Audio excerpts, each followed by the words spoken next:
Acá les vamos a dejar algunas coordenadas generales acerca de Lope no dramaturgo, acerca de Lope poeta. Es todo un gran problema porque, por un lado, esta definición de Lope no dramaturgo significa que lo estamos definiendo por la negativa. Digo, el Lope no dramaturgo, el Lope no autor de obras de teatro, el Lope, digo, no escritor para un público masivo como era el público del Corral. Y por otro lado, en este Lope no dramaturgo se incluye la idea de un Lope que ha escrito narrativa y también ha escrito poesía. Vamos entonces a circunscribirnos a la idea de un Lope poeta que a priori parecería algo sencillo, algo simple, pero que tiene en sí misma todas las complejidades y tal vez más que las que tiene la idea del Lope autor de teatro. El Lope poeta también nos enfrenta a una producción gigantesca, tal vez no equiparable a la cantidad de obras de teatro que ha escrito, pero bastante similar, a una producción heterogénea en lo que tiene que ver con las especies poéticas que transita, ¿sí? Podemos pensar que es un autor que ha experimentado con casi todos los géneros poéticos, con casi todas las especies poéticas y con también la producción de preceptiva desde sus poemas en lo que tiene que ver con la independencia de la lírica, ¿sí? De la construcción de la lírica, de lo lírico como un género particular.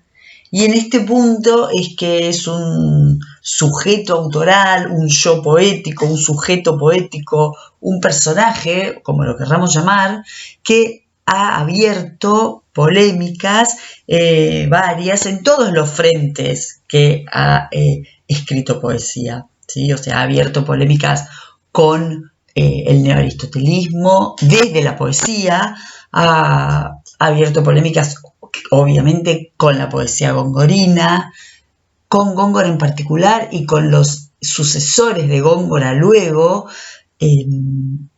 con lo cual esto también complejiza la gran producción. Por otro lado, tal vez dentro de la poesía, mucho más que en la narrativa y mucho más que en el teatro, la figura Lope es una figura con muchísimas más máscaras y con muchísimas más construcciones autobiográficas desde la ficción autobiográfica, ¿no?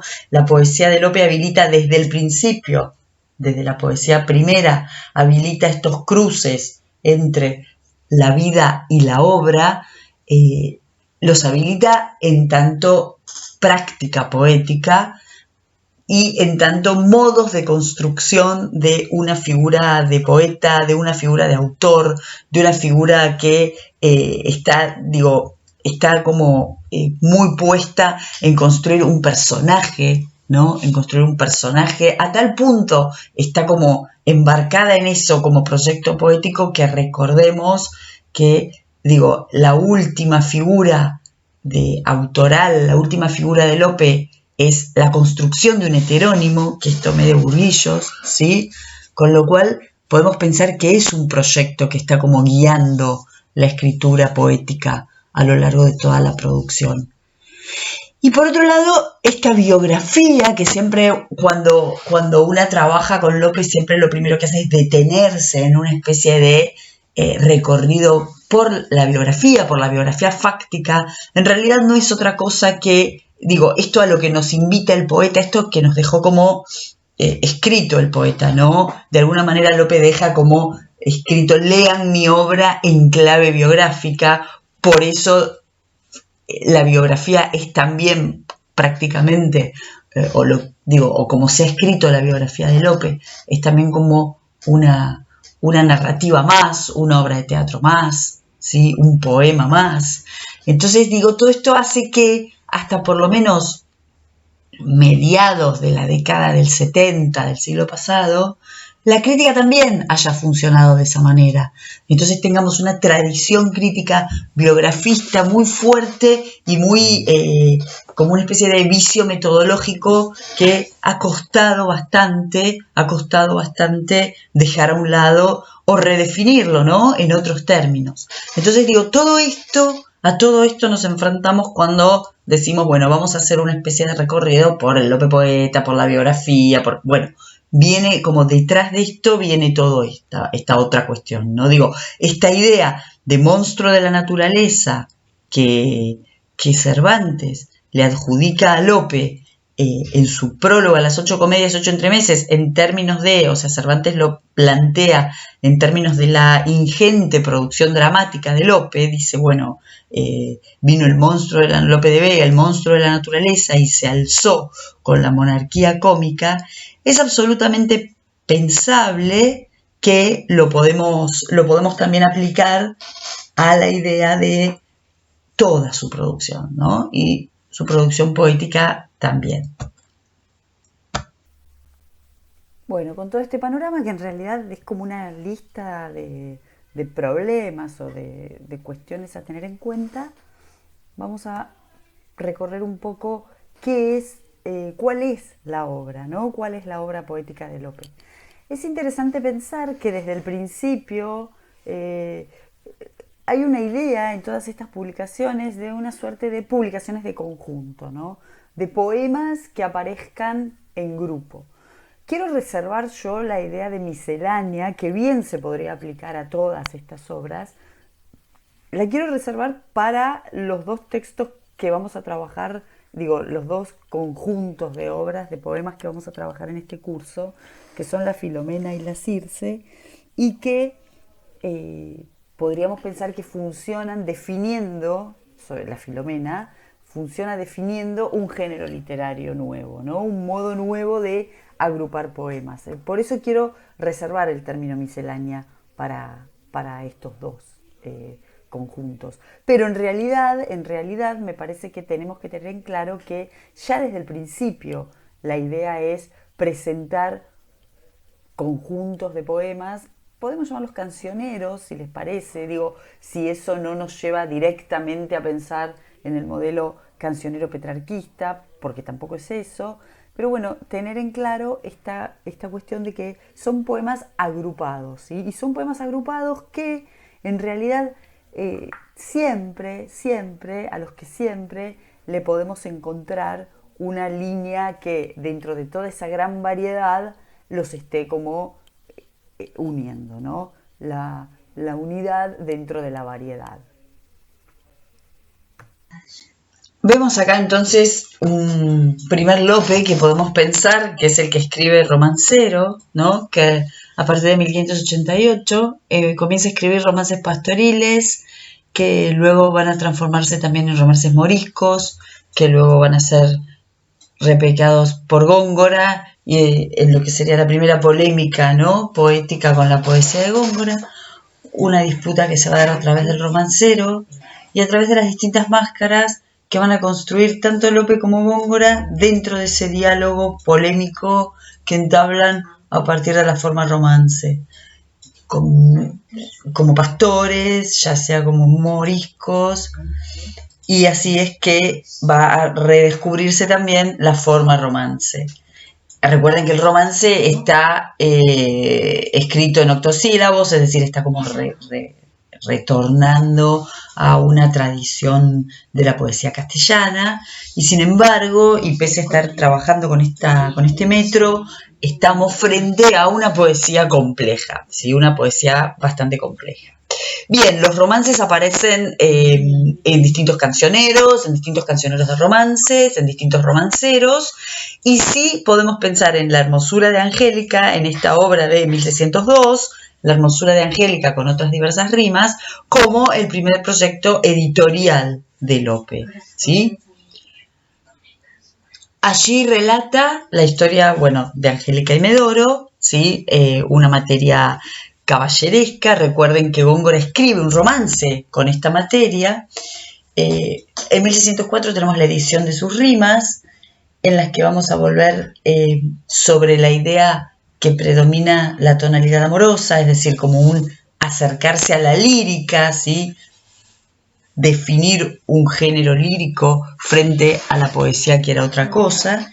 Y obviamente las rimas las podemos pensar, al estar incluyéndose otras formas métricas que no son sonetos, en una mirada muy fuerte hacia el cancionero petrarquista, ¿no? Es decir, como que el modelo que sí podemos pensar en estas rimas es el del cancionero petrarquista. Tenemos un soneto prólogo, bueno, tenemos una serie de... la conjugación de distintas formas estróficas que van más allá del soneto, todo lo cual nos hace pensar en esta mirada hacia la matriz cancioneril del petrarquismo.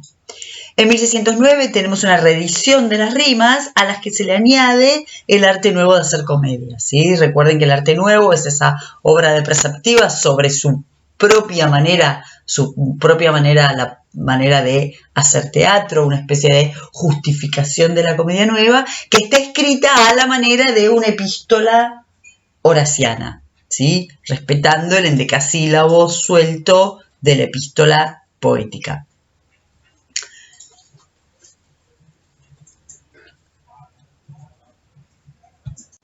En 1612 los pastores de Belén, en 1615 las rimas sacras, o sea, son rimas agrupadas con otra temática, una temática de lo divino, que están como acompañando una supuesta conversión dentro de la vida personal de Lope. En 1621 va a publicar la Filomena con coordenadas muy claras que van a repetirse en 1624 en la Circe, que también, a la manera de la Filomena, toma nombre del primer poema mitológico que encabeza la serie, o sea, una la metamorfosis de Filomena, otra la historia de Circe. Luego en 1627 publica La Corona Trágica, y en el 1630 El Laurel de Apolo, en donde ya se sigue de manera mucho más clara la matriz de la Filomena y la de Circe.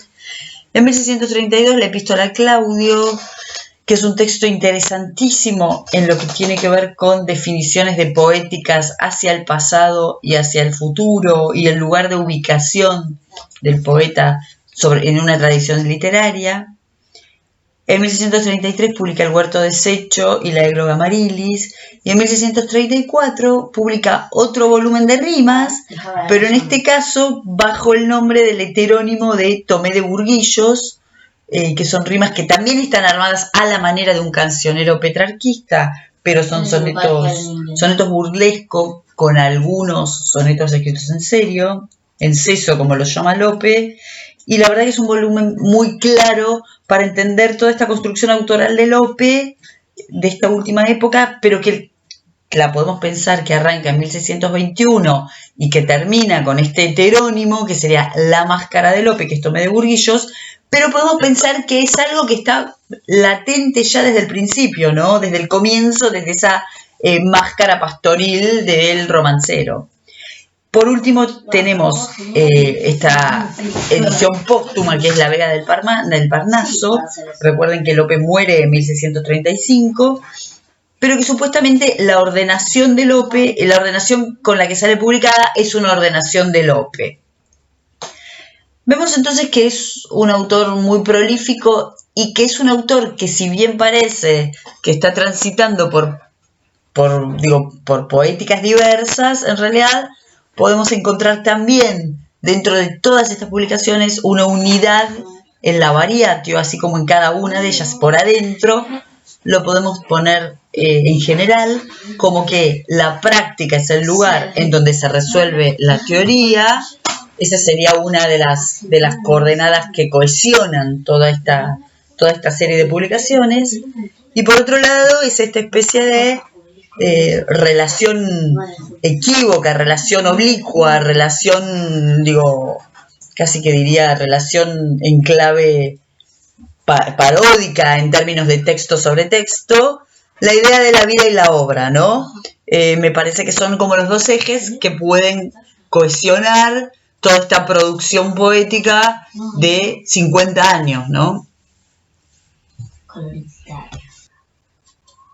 En esta relación sinuosa entre la vida y la obra, es fundamental pensar también en el epistolario, ¿no?, de Lope. el epistolario que Lope va a mantener a lo largo de toda su vida con el duque de Sesa, que es como un mecenas oscilante que tiene, y esto nos va a aportar bastantes coordenadas biográficas, pero también bastantes coordenadas de resolución de lo biográfico dentro de la obra, ¿sí? Bueno, los efectos prácticos creo que no lo dije. Lope nace en 1562 y muere en 1635, ¿sí? Con lo cual ahí tenemos las fechas biográficas de Lope. Hablamos de Lope poeta, pero también hablamos de Lope no dramaturgo y sobre todo como para sumar datos, ¿no? Y cuestiones de relación con las dos obras que vamos a ver nosotros aquí, la Filomena y la Circe, o bueno, en términos de miscelánea, o los 4 poemas mitológicos que vamos a trabajar, 2 de la Circe y 2 de la Filomena. Es interesante que veamos también la producción, otro tipo de producción, que son las producciones narrativas, ¿no? ¿Listo? Tenemos la Arcadia en 1598, que es una novela pastoril, ¿sí? Escrita a la manera de las novelas pastoriles, es decir, un ambiente bucólico, un espacio idealizado, unos pastores idealizados, que en realidad son las máscaras de otros personajes, y en el caso de la Arcadia hay crítica que se dedica a identificarlos, sobre todo porque está escrita dentro de lo que se conoce como el ciclo de Alba, la estancia de Lope en la corte del duque de Alba. Entonces está leída como una novela en clave, pero bueno, a nosotros nos interesa pensar que es una novela pastoril, el modelo de la pastoril está ahí y Lope intenta narrar desde ese ámbito, desde ese ángulo. Tenemos La Dragontea, que es una épica cuyo protagonista es Drake. O sea, es una épica rara también, porque su protagonista no tiene que ver con los orígenes del Imperio Español. En 1599 escribe El Isidro, ¿sí? Que es una épica religiosa. En 1604 una novela bizantina, que es El peregrino en su patria. En 1609 La Jerusalén conquistada, que es otro poema épico. Y luego, en 1632, publica La Dorotea, que es un texto rarísimo, una mezcla de como una novela celestinesca en su temática, pero también en su formato, en su matriz. Es como una novela dialogada y es un argumento muy similar al de la Celestina. Y bueno, es como la última obra, es otra de las obras de la Senectute de Lope y como su última obra narrativa. Pero bueno, Lope sigue produciendo otro tipo de textos, otras variantes genéricas, y digo, experimentando en todos los ámbitos, ¿no? Que esto es importante. Bueno, vamos entonces ahora al lugar siguiente, que es la fecha de 1621, que es una fecha importante dentro de la producción de Lope. Es importante a los efectos de este curso, porque es la fecha de publicación de la Filomena, pero también es importante en general, ¿sí? En esta división biográfica que se ha hecho siempre de la vida de Lope, en un principio, o sea, hay como distintos momentos, ¿no? En la tradición crítica. Yo decía que la tradición crítica también ha sumado, la tradición crítica biografista ha sumado dificultad, por decirlo de alguna manera. En un primer momento se dividió como por ciclos amorosos, es decir, cada una de las mujeres que pasaban por la vida de Lope tenían un nombre ficticio, ¿sí? Belisa, Marilis, Filis. Luego, a esta idea de los ciclos amorosos se le fueron sumando, ¿sí? Se le fueron sumando otro tipo de ciclos, de momentos. Primero de todo se sumó el ciclo de Senectute, que es un contexto acuñado por Juan Manuel Rosas, siguiendo la idea de la Senectute ciceroniana.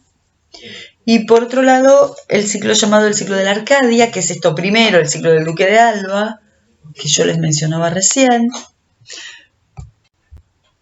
Y entonces 1621, en este aspecto de novedad, además de que es el año de, como decía, de publicación de la Filomena, y la Filomena estaría instalando una nueva matriz de escritura, también es la idea que la crítica actual, sobre todo Antonio Sánchez Jiménez, que hace un recorrido biográfico de Lope en un libro que se llama Lope, el verso y la vida, corre el inicio de esta senectute en 1629 y suma complejidad, ¿no? Suma complejidad a la definición más allá de lo biográfico.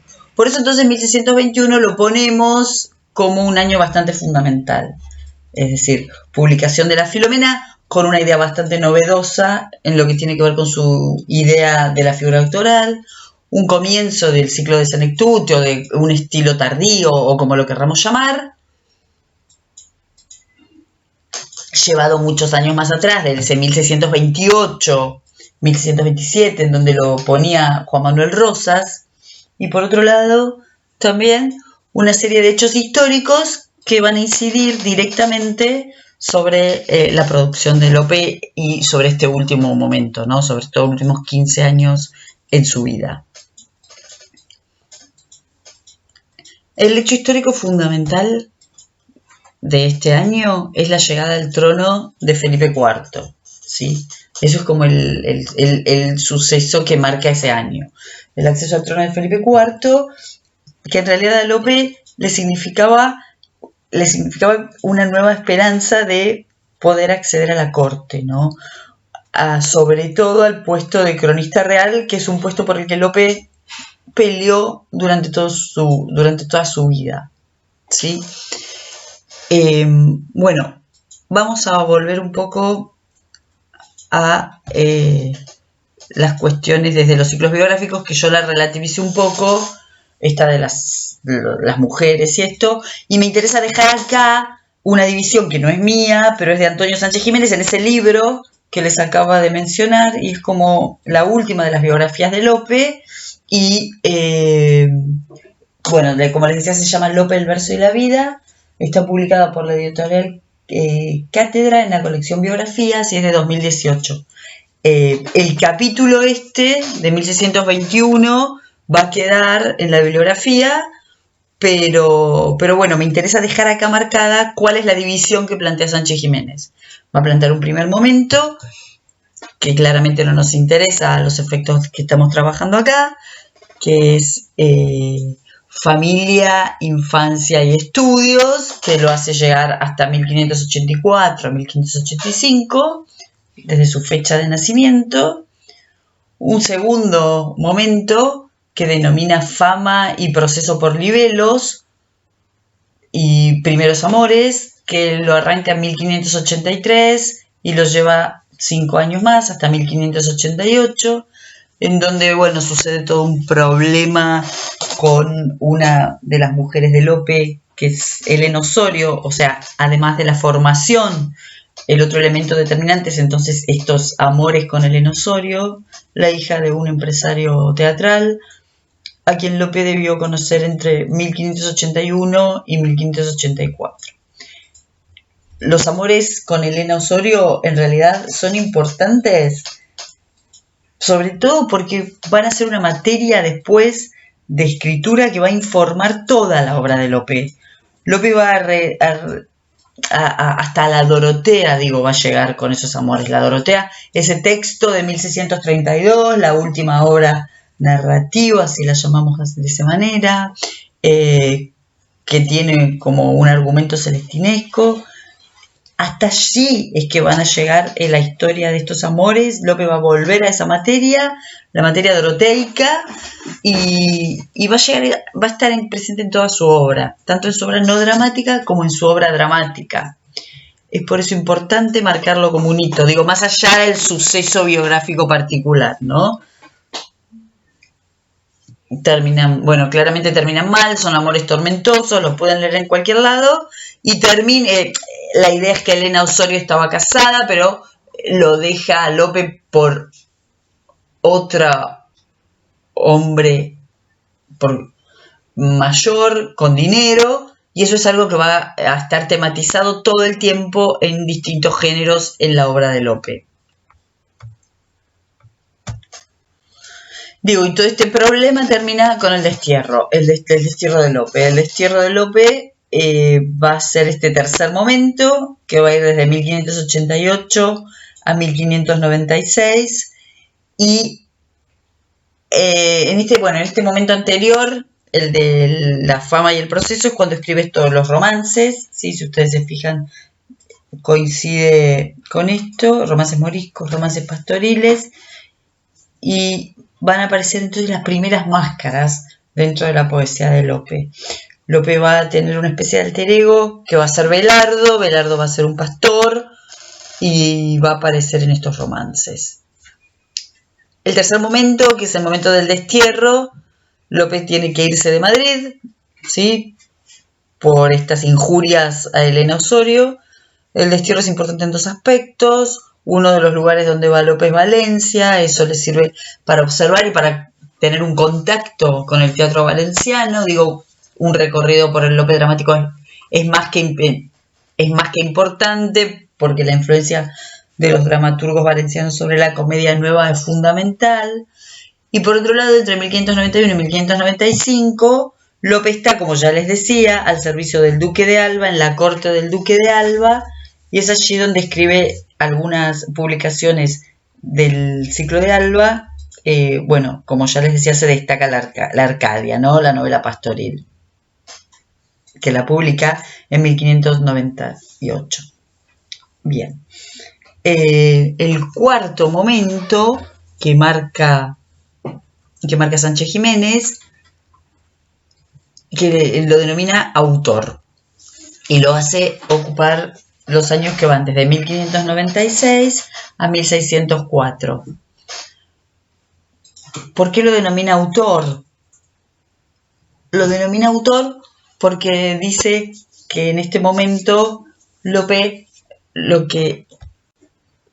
porque va a intentar conseguir un perfil de hombre de letras y de poeta laureado, y para eso decide comenzar a apoyarse en la imprenta, ¿sí? Es decir, él quiere adquirir un estatus de poeta elevado. El reconocimiento del vulgo, del público del corral como dramaturgo ya lo tiene.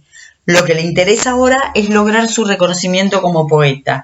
Y la estrategia para lograrlo es empezar a publicar volúmenes, ¿sí? Y esto lo consigue, esto coincide con esta cantidad de obras que publica a finales del siglo XVI, a partir de esta tríada, la Arcadia, la Dragontea y el Isidro, de 1598 y 1599, estos tres, que para Sánchez Jiménez aparecen formando una secuencia en la que muchos críticos lo que vieron fue la huella de la rueda virgiliana, ¿sí?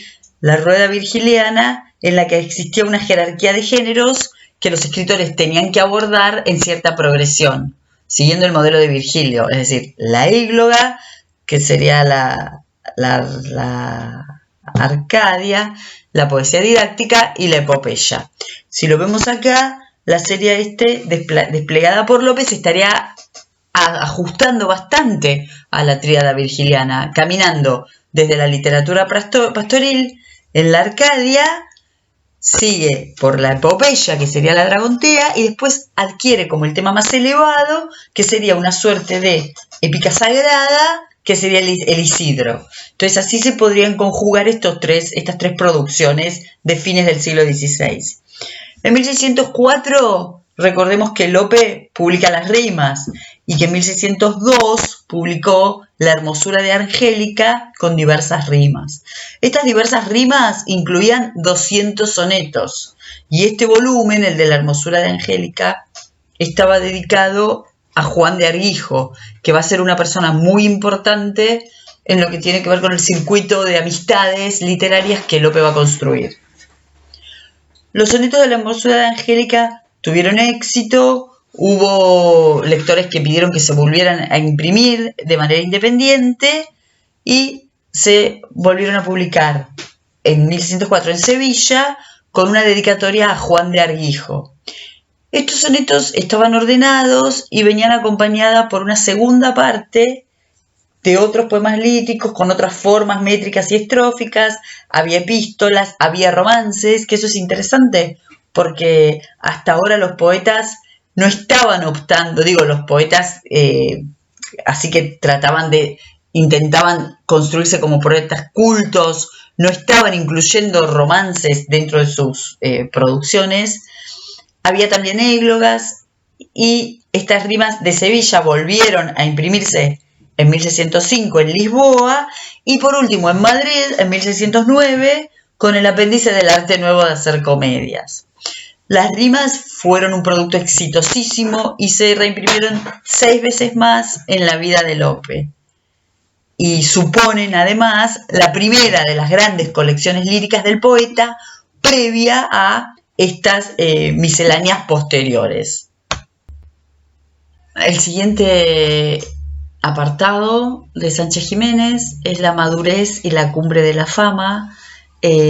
Acá coincide con un periodo en donde Lope se instala en Toledo y se relaciona con un círculo de poetas y dinamiza la lírica toledana y construye una especie de escuela toledana que se llaman los cisnes del Tajo, se hacen llamar los cisnes del Tajo, y esto se va a ver en la Filomena, pero no se va a ver en los poemas que vamos a ver nosotros, sino en la serie de epístolas que luego van a venir como en la segunda parte de la miscelánea.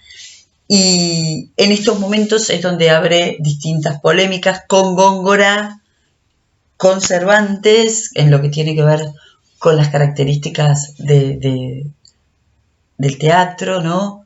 Y con la prosa.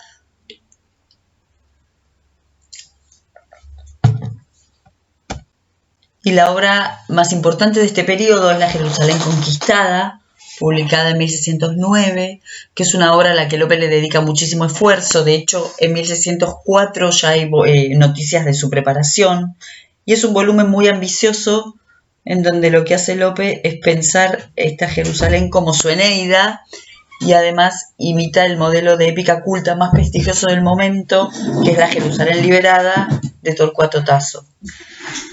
Cuando escribe esto, la trayectoria de Lope cubría entonces las 4 modalidades de poesía heroica conocidas: la epopeya histórica de tema contemporáneo con la Dragontea, la épica geográfica en el Isidro, el romanzo o la épica caballeresca en la Hermosura de Angélica y finalmente la epopeya cristiana en esta Jerusalén.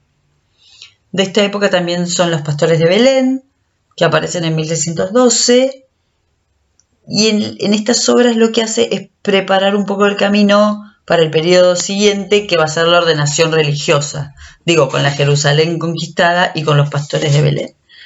La época de la ordenación religiosa va a ocupar los 7 años siguientes, entre 1613 y 1620, y la producción más importante en estos años de preparación para el sacerdocio son las rimas sacras. Las rimas sacras de 1614, que podemos pensarlas como uno de los conjuntos de los poemas religiosos más logrados del siglo de oro, ¿no?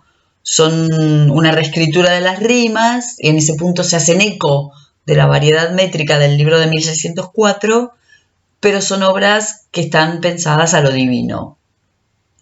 Llegamos así entonces al último momento, que es el de Lope último, Alegrías y Reveses, que podemos marcar como importante el primer año, como ya dijimos, 1621, luego 1624, como el momento de edición de la Circe, y después podemos marcar como un segundo momento dentro de este periodo, dentro de este último periodo, que tendría que ver con estos reveses que Sánchez Jiménez marca acá, que serían la enfermedad y la muerte de su último gran amor, que es Marta de Nevares. Primero se queda ciega, después se muere.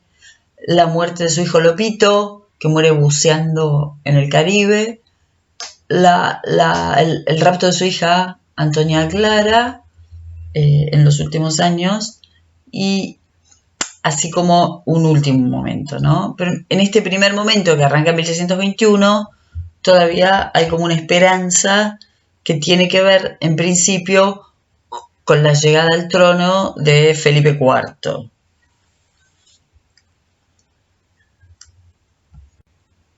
Recuerden que Felipe III se muere el 31 de marzo de 1621 e inmediatamente después, es automático, se cierran los corrales, con lo cual no hay más representaciones por luto con lo cual Lope debe abrir su producción por otro lado, ¿sí? Porque no puede escribir ya para los corrales.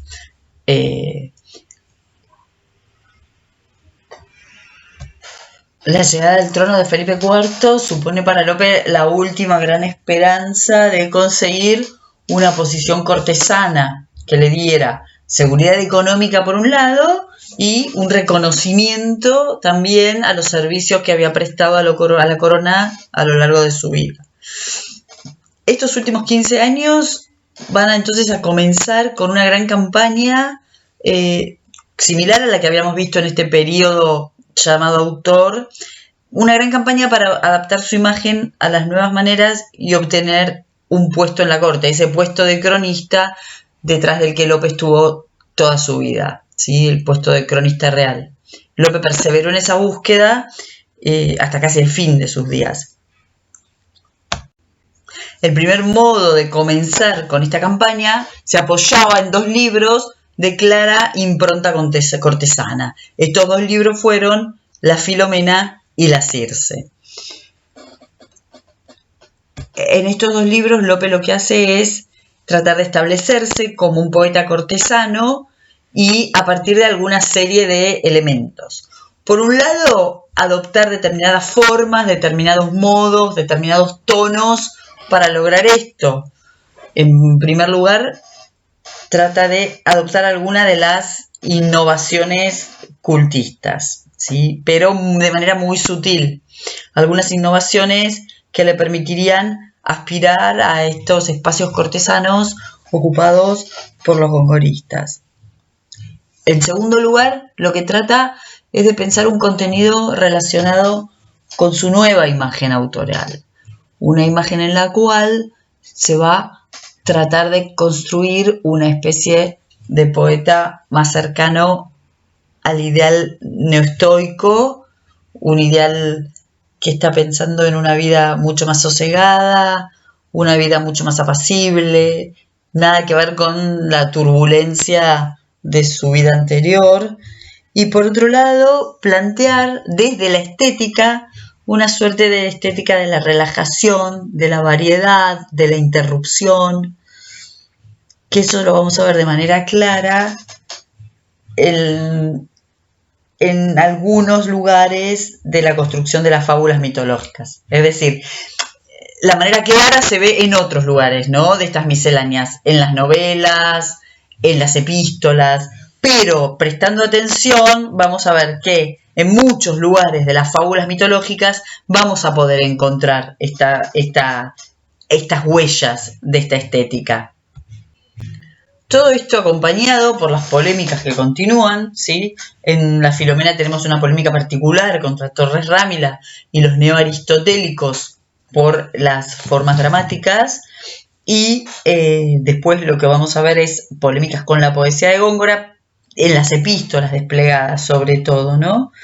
Y después tenemos otros modos de construirse, como es sobre todo, y lo que nos interesa acá, es la adopción y el trabajo con la materia mitológica. O sea, el optar por la materia mitológica es tal vez la marca más fuerte que vamos a ver en este curso de esta construcción de Lope como cortesano, ¿sí? En los 4 poemas que vamos a trabajar, vamos a ver que está presente esa idea, ¿no? Es decir, el manejo de la materia mitológica para pensar esa construcción de poeta elevado, esa construcción de poeta cortesano.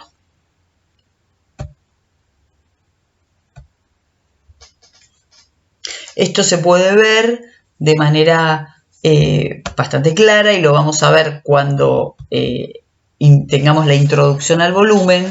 Se puede ver bien qué es lo que pasa con las portadas, con el lema, con toda la parte, con las dedicatorias, con toda la parte paratextual que va a colaborar en este armado, ¿no? Bueno, vamos a detenernos un poquito en estos 2 volúmenes y para que en el momento de la lectura tengan una idea, nos vamos a detener en las generalidades de los volúmenes. Después va a haber una clase especie de especial para cada uno de ellos, para cada una de las fábulas mitológicas, para introducirlos.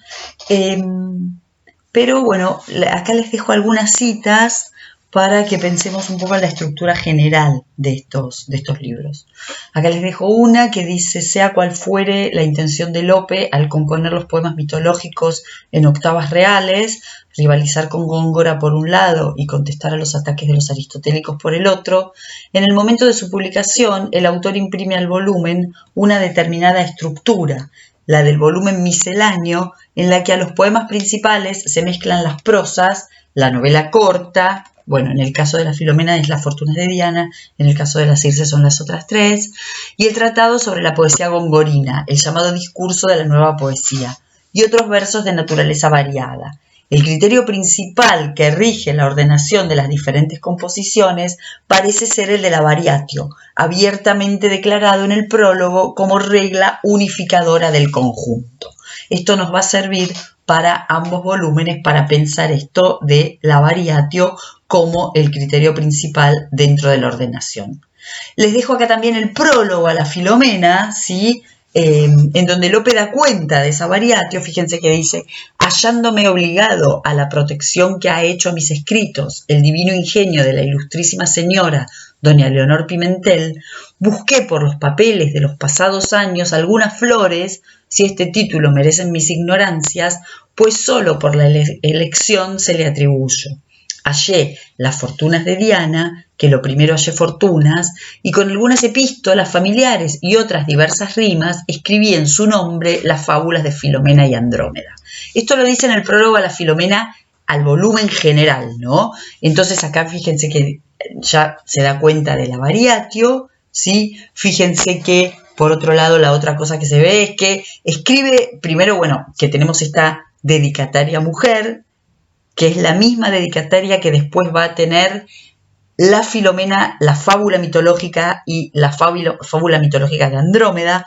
Es decir, cuando trabajemos con los poemas particulares nos vamos a detener en estas dedicatorias, pero es importante marcar que es la dedicataria de todo el volumen, ¿sí? De la Filomena, que es una dama de la corte, que en un principio no estaba pensada como dedicataria, sino que estaba pensado otro dedicatario, y por alguna razón que se desconoce, a último momento se cambia esta figura, y es interesante pensar que la fábula mitológica está dedicada, las dos fábulas mitológicas están dedicadas a una mujer, ¿sí? Por otro lado, están dedicadas y están escritas pensando, ¿no? Escribí en su nombre las fábulas de Filomena y Andrómeda. Esto es algo que vamos a continuar trabajando cuando entremos a los dos poemas en particular. Vamos a volver sobre este prólogo y vamos a volver sobre la figura de Leonor Pimentel, pero bueno, es importante que vean que son todos elementos, la materia mitológica, la dedicataria, son todos elementos que contribuyen a este posicionamiento o a este intento de posicionamiento cortesano de Lope en este momento. Por otro lado, para la Circe, bueno, vamos a reforzar esto que decíamos. Esta es una cita de Patricia Campana, que es la que postula que la Filomena en realidad puede leerse como un género literario. Vamos a volver sobre esto, este artículo va a quedar en la bibliografía. Y entonces acá les dejo también esta cita, que bueno, es para pensar, para discutir, pero acá se las dejo para que la tengan, ¿no? La Filomena es la primera de una serie de obras misceláneas publicadas entre 1621 y 1630, en las que el componente lírico reviste un carácter secundario frente a los poemas épico-narrativos colocados al comienzo del volumen. Esta idea me parece interesante en términos de pensar el género y de pensar las diferencias entre la poesía lírica, exclusivamente sinónimo de poesía amorosa, y la idea de definir a los poemas mitológicos como poemas épicos narrativos, pensando en esa idea de Epilio que les dejábamos planteada en la clase anterior, ¿no? En la que nos referíamos a Polifemo. Es decir, pensar en estas fábulas mitológicas justamente como una épica narrativa particular que sigue el modelo del Epilio. Así que bueno, esta cita se las dejo aquí para esto. Y acá tienen otra idea de Campana, ¿sí? Otra idea de Campana, en donde está hablando de estas similitudes entre estos dos textos. Otro dato relevante es que ambas obras ostentan una portada muy parecida, sobre esto vamos a volver cuando trabajemos con los paratextos, un arco de triunfo con figuras alegóricas, escudos de los dedicatarios e inscripciones latinas. El sustrato metaliterario y su fuerte caracterización como obra polémica se perfilan también como factores determinantes en la unidad de la Circe. Recuerden que habíamos dicho que en la Filomena teníamos estas polémicas con los neoaristotélicos y con la poesía gongorina, y teníamos sobre todo en la parte de las epístolas una reflexión metaliteraria muy fuerte. Las similitudes en la organización de las dos obras, incluso en sus marcas paratextuales, hacen pensar en la clara voluntad del autor de seguir el mismo molde inaugurado por la Filomena, un esquema determinado y bastante preciso, muy lejos del supuesto caos que se le puede atribuir a primera vista. Esto está todo en ese artículo de Patricia Campana que les vamos a dejar en la bibliografía, que se llama La Filomena como género literario. De este artículo también es esta última pantalla que les dejo acá, que es una comparación en la estructura de la Filomena y de la Circe, ¿no? Entonces fíjense que ya tienen como una especie de similitud que arranca desde el título, la Filomena con otras diversas rimas, prosas y versos, la Circe con otras rimas y prosas, una de 1621, otra de 1624. Y lo que hace Campana es establecer, estas estructuras se pueden discutir, se pueden redefinir, pero me parece que a los efectos prácticos de que solamente vamos a ver las fábulas mitológicas presentes en estos volúmenes, me parece que nos vamos a quedar con ellas, ¿sí? Entonces, Campana va a definir un primer bloque en la Filomena, que va a estar formado por la primera parte de la Filomena, la fábula mitológica, que consta de 3 cantos, el primero, el segundo y el tercero, que es lo que vamos a ver nosotros acá.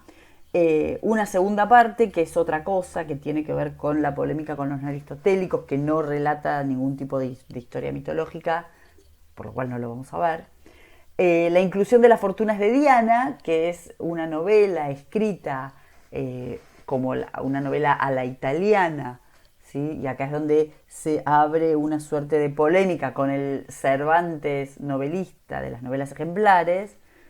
Un poema descriptivo, que es La Tapada, y la segunda fábula mitológica, que es la Andrómeda.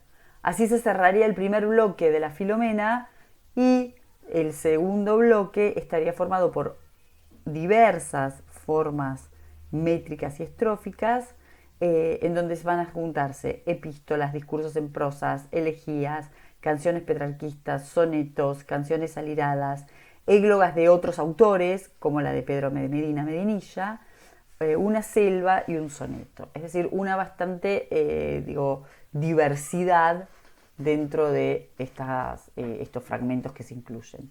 En la Circe, el primer bloque, fíjense que empieza exactamente igual, una fábula mitológica que es la Circe y que también está compuesta por 3 cantos, del mismo modo que la Filomena, un poema descriptivo que se emparentaría con el poema descriptivo La Tapada, que en este caso es La Mañana de San Juan.